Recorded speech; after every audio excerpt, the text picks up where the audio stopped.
Angin kencang dan hujan deras disertai petir terjadi di hampir seluruh wilayah kota Kendari, Sulawesi Tenggara.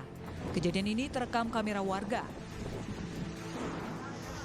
Video warga juga merekam saat petir menyambar sebuah pohon yang berlokasi di Jalan Poros Puatu, kota Kendari. Berdasarkan laporan dari kepolisian, akibat kejadian ini, 3 orang meninggal dunia akibat tertimpa pohon dan tersambar petir. Kepala Bidang Penanganan Kedaruratan BPBD Kendari, Muhammad Sadrin, mengatakan data sementara akibat badai angin menyebabkan 124 rumah warga rusak parah dan sebanyak 29 titik pohon tumbang. Badai angin yang menyebabkan pohon tumbang memutus jaringan listrik di hampir 11 kecamatan di kota Kendari dan membuat ruas jalan sulit dilalui. Sementara waktu sampai saat ini itu kurang lebih 100 rumah yang terdampak yang kami yang sudah masuk data. Tapi itu kan data sementara waktu. Nanti masih kami juga menunggu data-data yang dari kelurahan yang belum melaporkan.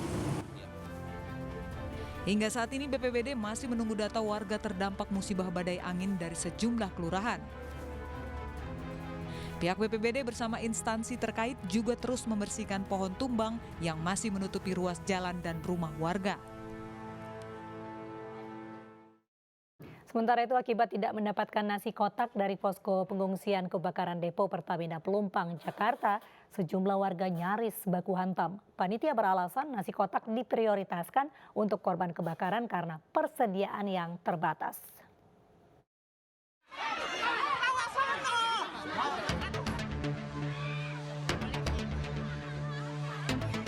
Warga di sekitar lokasi kebakaran Depo Pertamina Pelumpang, Jakarta Utara mengamuk dan nyaris baku hantam dengan panitia pembagian nasi kotak.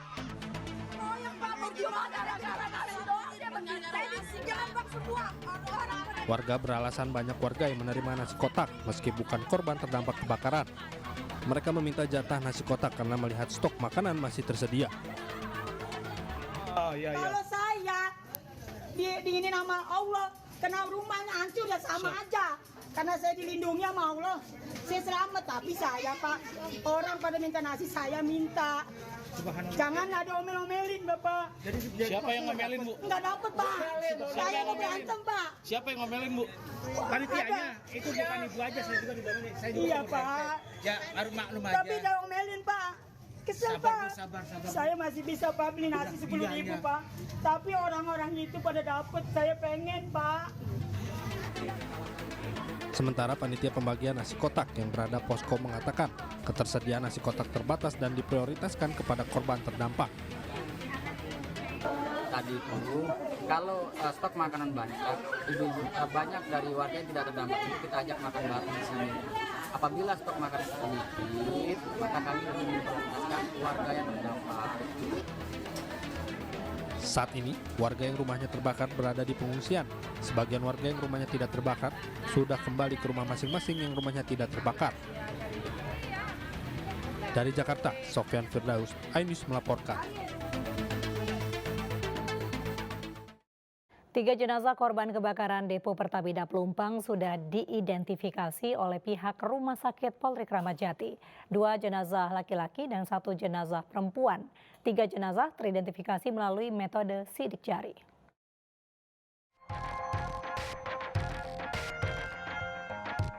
Korban meninggal dunia akibat kebakaran di Depo Pertamina Pelumpang, Koja, Jakarta Utara masih terus dilakukan proses identifikasi di Rumah Sakit Polri Kramat Jati. Terdapat 16 kantong jenazah yang diterima Rumah Sakit Polri, terdiri dari 9 jenazah laki-laki, 6 jenazah perempuan, dan 1 bagian tubuh. Untuk proses identifikasi, Rumah Sakit Polri melakukan 3 metode identifikasi jenazah dengan sidik jari, DNA, dan susunan gigi. 3 jenazah sudah teridentifikasi melalui metode sidik jari. 2 jenazah laki-laki atas nama Fakhrul Hidayatullah, 28 tahun, dan Muhammad Bukhari, 41 tahun, serta 1 jenazah perempuan Iriana, 61 tahun, warga Rawabadak. Jasad ketiganya sudah diambil keluarga untuk dimakamkan. Kami informasikan sampai saat ini masih 16 kantong yang dikirim ke Rumah Sakit Polri. Jadi 15 body dan 1 body part. Kemudian yang dari itu posko PM-nya ya. Kemudian untuk posko AM ini sudah 15 yang melaporkan. Jadi dan semuanya sudah kita ambil DNA-nya. Jadi dalam 2 hari Sabtu dan Minggu kemarin sudah teridentifikasi 3 itu melalui sidik jari. Pihak Rumah Sakit Polri melakukan proses identifikasi korban dikarenakan korban jenazah yang terkena luka bakar sehingga membutuhkan data dari pihak keluarga korban.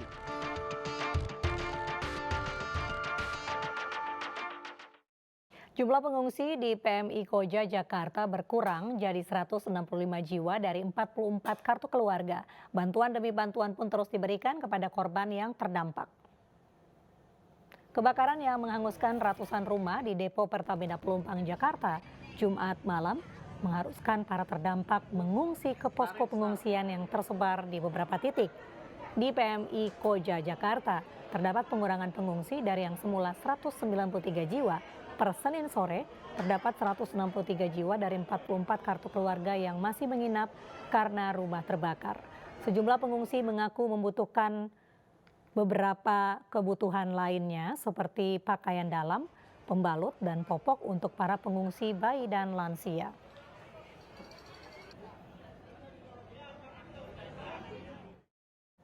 Sementara itu Presiden Joko Widodo meminta instansi terkait untuk mencari solusi kebakaran permukiman warga akibat terbakarnya depo Pertamina Pelumpang. Jokowi menyerahkan kepada pihak terkait untuk memutuskan apakah permukiman yang direlokasi atau depo Pertamina Pelumpang yang dipindahkan. Karena ini memang zona yang bahaya, tidak bisa lagi ditinggali, tetapi harus ada solusinya. Bisa saja pelumpangnya digeser ke reklamasi atau penduduknya yang digeser di relokasi. Saya kira nanti akan diputuskan oleh Pertamina dan Gubernur DKI. Tapi semuanya memang harus zona-zona berbahaya ini tidak hanya di sini aja, harus diaudit, harus dievaluasi semuanya karena menyangkut nyawa. Sudah saya perintahkan semuanya mengenai itu. Sebagian warga terdampak kebakaran depo Pertamina Pelumpang menolak direlokasi. Mereka mengaku tanah yang ditinggali legal dan ajukan syarat untuk pemindahan permukiman beserta ganti rugi.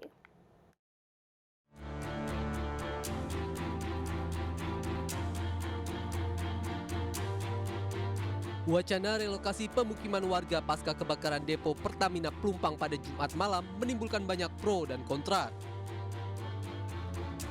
Kabar warga ilegal yang tinggal di lokasi dekat Pertamina membuat sebagian warga geram. Pasalnya warga RW 1 di wilayah setempat menyatakan bahwa mereka merupakan warga legal sehingga mereka menolak direlokasi dari pemukimannya tempat mereka tinggal. Ini adalah sertifikat yang dikeluarkan oleh BPN. Ini ada alamatnya jelas. Ini alamat di sini. Nah, bisa di zoom ya. Nah, ini alamatnya. Ini jelas. Yang mengeluarkan negara. Jadi kami jelas-jelas di sini legal. Ya. Nggak bisa kita direlokasi gitu. Kalau relokasi itu istilahnya untuk pemukim yang ilegal. Jadi dipindah tempatkan. Kalau Pertamina atau pemerintah ingin kami pindah dari sini, berarti ada hitung-hitungannya untuk penggantian kerugian atau ganti untung gitu kan. Sehingga jika pemerintah ingin memindahkan pemukiman warga, warga menyatakan harus disertai dengan ganti rugi. Kita beralih ke informasi seorang siswa sekolah dasar yang jadi korban salah sasaran tawuran pelajar SMP hingga tewas. Polisi menangkap 14 orang dan 3 diantaranya ditetapkan sebagai tersangka.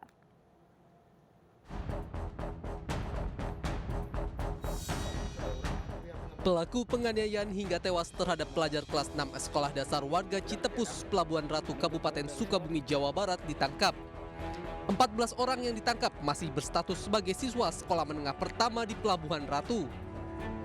Dari 14 siswa itu, polisi menetapkan 3 orang sebagai anak berhadapan dengan hukum atau ABH karena memiliki peran berbeda saat terjadi penganiayaan.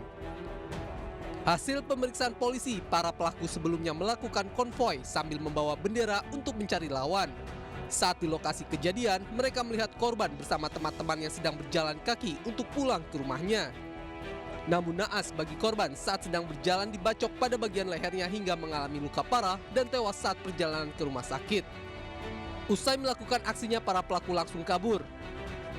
Dari tangan pelaku, polisi mengamankan sejumlah barang bukti, 1 bilah celurit, pakaian, bendera, hingga sejumlah sepeda motor. Korban dengan pelaku tidak saling kenal. Korban ini adalah siswa dari salah satu sekolah dasar di Kabupaten Sukabumi, dan pelaku dan teman-temannya adalah salah satu siswa sekolah lanjutan tingkat pertama di wilayah Kabupaten Sukabumi. Apakah salah sasaran? Dan apakah memang direncanakan atau memang salah sasaran? Ini yang masih kita dalami ya. Sebelumnya korban yang diketahui seorang pelajar kelas 6 sekolah dasar tewas setelah dibacok di bagian leher akibat sabetan senjata tajam saat hendak pulang bersama teman-temannya di kampung Sirna Galih, Pelabuhan Ratu, Kabupaten Sukabumi, Jawa Barat. Dari Sukabumi, Jawa Barat, Budi Setiawan, iNews melaporkan.